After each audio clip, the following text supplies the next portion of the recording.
ये वीडियो उन लोगों के लिए है जो हमेशा कंप्लेन करते हैं कि मेरे लाइफ में भगवान ने इतने दुख क्यों लिखे, और जो अगला पिछला जन्म में विश्वास भी नहीं करते हैं, जो कर्मा वगैरह में बिल्कुल विश्वास नहीं करते। ये वीडियो उन लोगों के लिए है, ठीक है।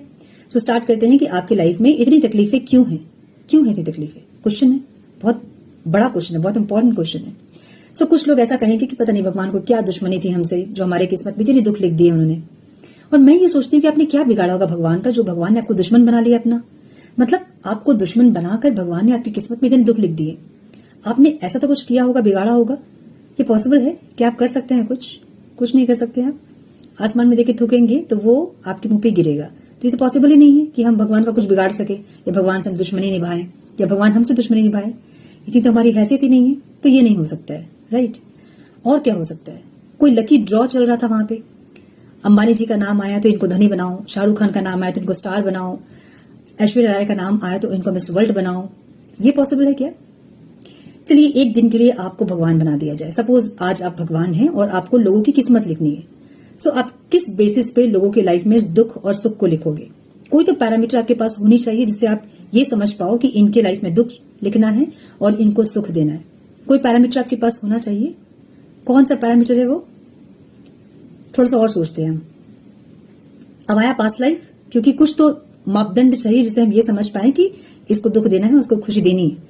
सो पास्ट लाइफ जब हम बात करते हैं तो लोग ये कहते हैं कि ऐसी कौन सी सजा जो हमें पता ही नहीं है कि हमने क्या गलती की है और उसकी सजा हमें मिल रही है। ये भी सही है कि हमें पता ही नहीं है जो गलती हमने की उसकी सजा हमें मिल रही है। सही है।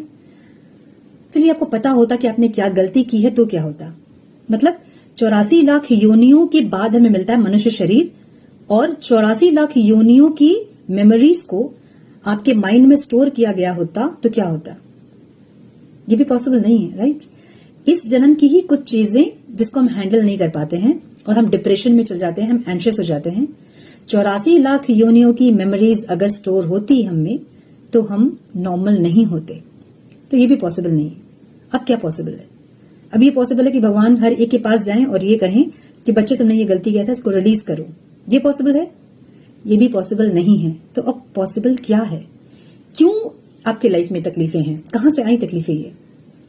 सो ईश्वर आपको उस सिचुएशन में डालते हैं जहां आपको समझ में आए कि आप बार बार किसी जगह फंस रहे हैं। मतलब कोई लूप है, कुछ गलती जो आपने की थी उसको आपको रिलीज करना है।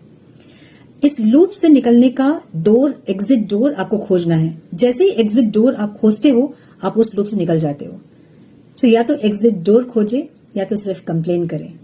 एग्जिट डोर खोजना समझदारी होगी, मुझे ये लग रहा है।